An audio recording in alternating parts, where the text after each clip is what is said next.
Hi மக்களே, இன்றைக்கி நான் வந்து ஃப்ரூட் ஸ்மூத்தி தான் செய்ய போகிறேன். இது வந்து ஃப்ரூட்ஸை வந்து சாலடாக மாதிரி அப்படியே சாப்பிட்றதுக்கு மட்டும் இல்லாமல் ஃப்ரூட் மிக்சர் மாதிரி ஜூஸியாகவும் இல்லாமல் இது வந்து கொஞ்சம் வித்தியாசமாக ரெண்டுமே இருக்கும். அதுக்கு சில ஃப்ரூட்ஸ் வந்து எடுத்துக்கிறேன். நீங்கள் உங்களுக்கு விருப்பமான ஃப்ரூட்ஸ் எடுத்துக்கோங்க.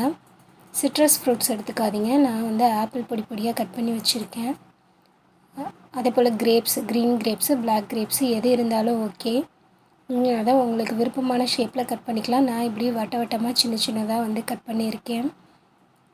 உங்களுக்கு எப்படி தேவையோ அப்படி கட் பண்ணிக்கலாம். என்னென்ன ஃப்ரூட்ஸ் வேணுமோ அதையும் நீங்கள் வந்து சேர்த்துக்கலாம்.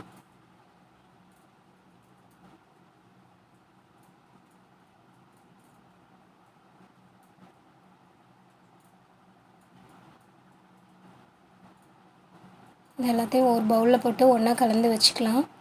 அதுக்கப்புறமா நான் வந்து மிக்ஸி ஜாரில் போட்டு அரைக்கிறதுக்காக ஒரு 4 டேட்ஸ் வந்து சேர்த்துருக்கேன். டேட்ஸ் வந்து ஆப்ஷனல் தான். டேட்ஸ் இருந்தால் வந்து உங்களுக்கு பால் வந்து கருப்பாக தெரியும். இல்லை எனக்கு ஒயிட்டாக தான் வேணும் அப்படின்னு நினச்சிங்கன்னா நீங்கள் டேட்ஸை ஸ்கிப் பண்ணிடலாம். அதுக்கப்புறம் 2 வாழைப்பழம் சின்ன சின்னதாக இருந்ததுனால 2 வாழைப்பழத்தை எடுத்திருக்கேன். அதையும் கட் பண்ணி போட்டிருக்கேன். அதுக்கப்புறம் ஊற வச்ச முந்திரி பருப்பு, ஊற வச்ச பாதாம், அதை வந்து நீங்கள் தோல் சீவி தோலை வந்து எடுத்துகிட்டு சேர்த்து பால் ஊற்றி மிக்ஸ் பண்ணி நம்ம அரைச்சி நல்லா நைஸான ஒரு பேஸ்ட்டாக எடுத்துக்கலாம். நீங்கள் முழுக்கவே பால் மிக்ஸ் பண்ணிக்கலாம், இல்லை தண்ணியும் சேர்த்துக்கலாம்.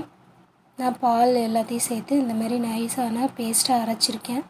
இதோட இன்னும் கூட கொஞ்சம் பால் வந்து சேர்த்து நல்ல ஒரு லிக்விட் கன்சிஸ்டன்சிக்கு கொண்டு வந்துடலாம். இதோட வந்து நான் வந்து மாதுளம்பழம் வந்து சேர்த்துருக்கேன். நீங்கள் உங்களுக்கு என்ன வேணுமோ அந்த ஃப்ரூட்ஸ் வந்து சேர்த்துக்கலாம். கொஞ்சம் வாசனைக்காக ஏலக்காய் தூள் சேர்த்துருக்கேன். நீங்கள் அப்படி இல்லைன்னா வெண்ணிலா எசன்ஸ் கூட சேர்க்கலாம். அவ்வளோதான், நம்முடைய ஃப்ரூட் ஸ்மூத்தி வந்து தயாராகிடுச்சு. இது ஃப்ரூட் மிக்சர் மாதிரியும் இல்லாமல் நல்லா டேஸ்ட்டாகவே இருக்கும்.